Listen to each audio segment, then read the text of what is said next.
Ketemu lagi dengan saya di cerita horor seru. Kali ini kita akan bercerita tentang hantu yang jahil, yang tidak kasat mata, yang mengganggu. Oke, langsung aja ke ceritanya. Cerita ini diunggah langsung oleh pemilik akun Twitter @hallonindi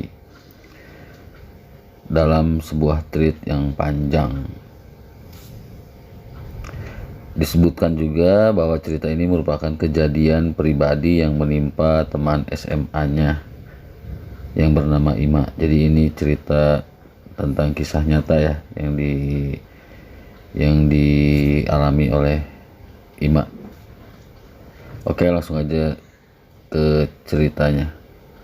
Perlu diketahui, ayah Ima adalah seorang seniman pelukis. Jadi tak aneh di rumahnya itu ada banyak sekali lukisan. Bahkan cat dinding dalam rumahnya pun penuh dengan gradasi warna. Sedangkan ibunya yang biasa dipanggil Oma kesehariannya merupakan ibu rumah tangga. Sebagai penggambaran, rumah Ima tepat berada di pinggir jalan raya, namun selalu bernuansa sepi dari keramaian. Ini karena semua kakaknya sudah menikah dan tinggal di rumah masing-masing. Rumah yang bisa dikatakan cukup besar ini hanya ditinggali oleh 3 orang, ayah, Oma, dan Ima. Ditambah peliharaan kesayangan keluarga yaitu seekor kucing. Tidak seperti rumah yang berada di pinggir jalan lain, hawa rumah mereka tenang, sejuk, dan sepi. Saat berada di rumah tersebut, banyak sekali kejadian aneh terjadi. Itu terjadi bukan hanya di rumah Ima, tapi tetangga-tetangganya juga merasakan hal yang sama. Hantu yang sangat jahil tapi tidak pernah berani menampakkan wujud sebenarnya. Di jalan itu memang banyak terjadi kecelakaan. Kadang beberapa kali korban dibawa ke depan rumah Ima sambil menunggu ambulans datang. Dan bahkan jika korban luka ringan hanya diobati di sana dengan betadin. Suatu hari ayahnya Ima kedatangan tamu yang merupakan seorang temannya yang juga sesama seniman pelukis dari Bali. Jika digambarkan, tamu tersebut berambut panjang sepinggang yang bermalam di rumah Ima. Setelah berbincang dan melihat-lihat hasil lukisan ayah, Baim, sang tamu tersebut bergegas istirahat untuk tidur di kamar tamu. Tiba-tiba tengah malam pukul 11:30 malam, saat semua sedang tidur, Baim teriak minta tolong memanggil-manggil nama ayah. Sontak semua kaget dan langsung menghampiri Baim. Tahu apa yang terjadi? Rambut panjangnya itu melilit di sandaran kasur. Ini nyata, bukan cuma di film-film, karena disaksikan langsung semua orang di rumah itu. Semua panik berusaha melepas rambutnya yang melilit. Dan tidak semua rambut bisa dilepaskan, ada beberapa yang harus digunting. Keesokan harinya, Baim memilih tidur di hotel karena masih terlihat syok dengan kejadian semalam. Sangat jahil sekali bukan hantu itu? Orang yang sedang istirahat, capek karena menempuh perjalanan jauh, justru dijahili dengan dililitkan rambutnya ke sandaran kasur. Saat itu juga ayah Ima langsung mendatangi Ustadz untuk menanyakan hal-hal aneh tersebut. Pasalnya kamar itu selalu kosong dan mungkin saja mereka merasa aneh ada orang baru yang menempati. Jadi mereka mengerjai Baim agar tidak betah tinggal di rumah Ima.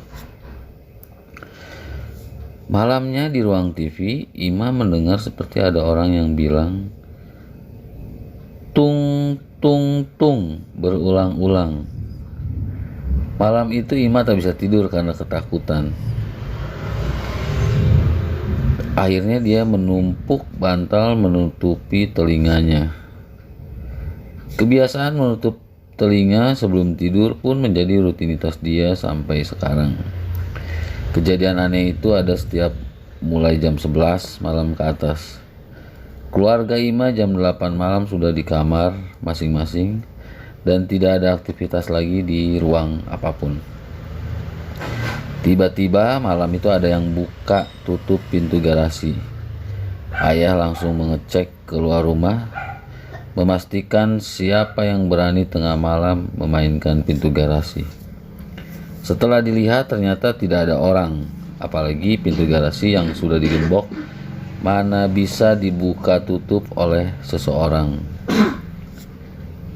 Setelah masuk lagi ke kamar masing-masing, selang beberapa menit ada yang mengetok pintu menggerakkan door knocker. Kejadian ini juga sering terjadi di rumah tetangga yang lain. Iseng banget kan? Pernah juga kejadian saat sang pengunggah cerita, yakni Nindi, yang sempat menginap di rumah Ima saat masih kuliah di jurusan broadcast. Sambil menggarap tugas mengedit video, Nindi, Ima dan teman-temannya asik bercengkrama sebelum tidur. Mereka semua tidur di ruang TV karena jika tidur di kamar Ima tidak akan muat dan tidak ada yang berani tidur bahkan masuk ke kamar tamu. Salah satu dari mereka, yakni Yeye, minta untuk menyalakan terus TV karena takut mendengar hal-hal yang mengerikan. Posisi Nindi waktu itu tidur di tengah. Entah mengapa, susah sekali untuk tidur. Nindi merasa ada yang memperhatikannya dari arah halaman belakang. Meski dipaksa untuk tidur, Nindi tidak bisa melakukannya. Hingga akhirnya Nindi dibangunkan oleh Ima untuk pindah tidurnya di kamar kedua. Sedangkan yang lain di ruang TV, paginya mereka baru sadar kalau Nindi dan Ima tidur di kamar berdua. Jujur, Nindi jika mandi lama sekali. Tapi kalau di rumah Ima, dia tidak bisa lama-lama. Soalnya ia merasa ada yang memperhatikannya terus. Apalagi ketika wajahnya sedang menggunakan facial wash. Suatu hari, ayah Ima ada pameran lukisan keluar kota. Jadi Ima tidur bersama ibu di kamar berdua. Malam itu ponsel ibu ada di ruang TV. Besok pagi ayah Ima menelpon dan menanyakan ada apa nelpon semalam. Padahal pada saat malam itu ibu Ima tak pegang ponsel sama sekali. Malam selanjutnya ponsel ibu Ima seperti biasa ada di ruang TV dan tiba-tiba saja berdering. Sontak ibu membangunkan Ima minta diantar untuk membawa ponselnya. Tapi Ima menolak karena teleponnya juga mati. Ima pikir itu dari orang yang tak penting. Kemudian ponsel ibu berdering lagi. Tapi tetap ibu dan Ima lebih memilih tidur karena takut mengambil ponselnya. Besok pagi ketika mengecek ponsel, ternyata tidak ada panggilan satu pun di malam itu. Jadi siapa yang berani mainkan ponsel ibu? Setelah itu, sore harinya Ima sedang asik nonton TV bersama ibunya. Kemudian ada suara aneh. Terdengar gretek-gretek dari dapur seperti ada yang buka tutup tempat beras. Kemudian ibu berbicara seperti memperingatkan. Sok rek cari cing di dieu mah tapi ulah ngaganggu. Bahasa Indonesianya boleh diam di sini tapi jangan mengganggu. Ucapnya dengan bahasa Sunda. Suara aneh itu justru semakin keras. Ima dan ibu pun langsung berlari ke kamar ketakutan. Tapi mereka akhirnya justru tertawa karena melihat tingkah laku mereka yang bisa dibilang lucu. Suara itu berhenti dan disusul suara siulan. Arah suara dari ruang TV. Siapa yang bersiul? Padahal hanya berdua di rumah. Singkat cerita, karena beberapa hal dan lainnya, keluarga Ima memilih pindah rumah dan menjual rumah itu.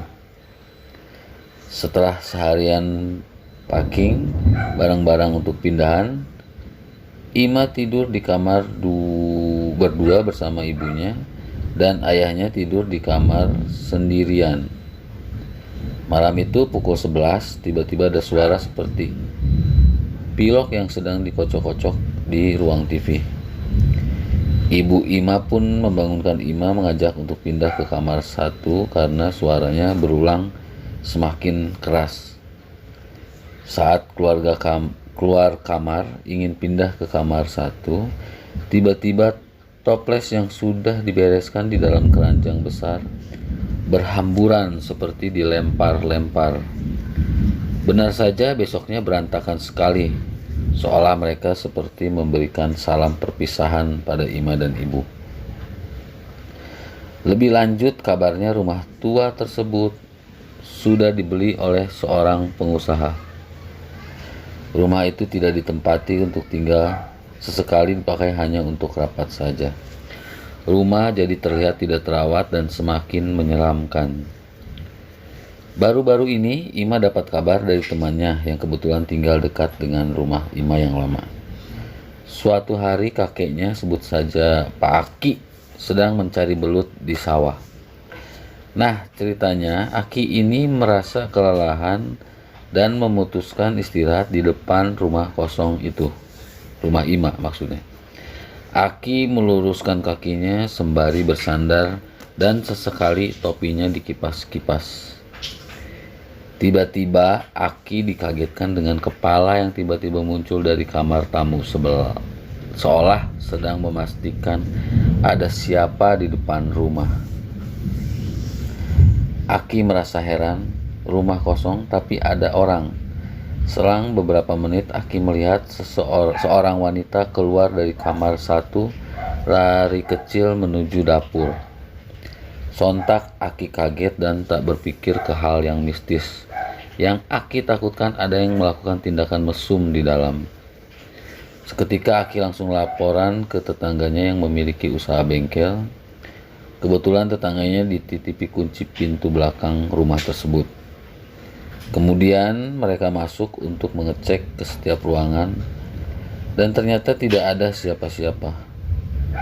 Aduh, benar-benar ini rumah angker banget, kata bapak pemilik bengkel.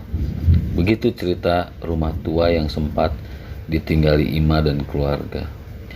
Ima dan keluarga kini sudah bisa hidup aman dan damai di rumah barunya. Oke, sampai di sini cerita tentang rumah yang berhantu. Semoga dapat menghibur kita semua. Sampai ketemu lagi di cerita horor seru lainnya. Jangan lupa subscribe, like, komen, dan share. Terima kasih.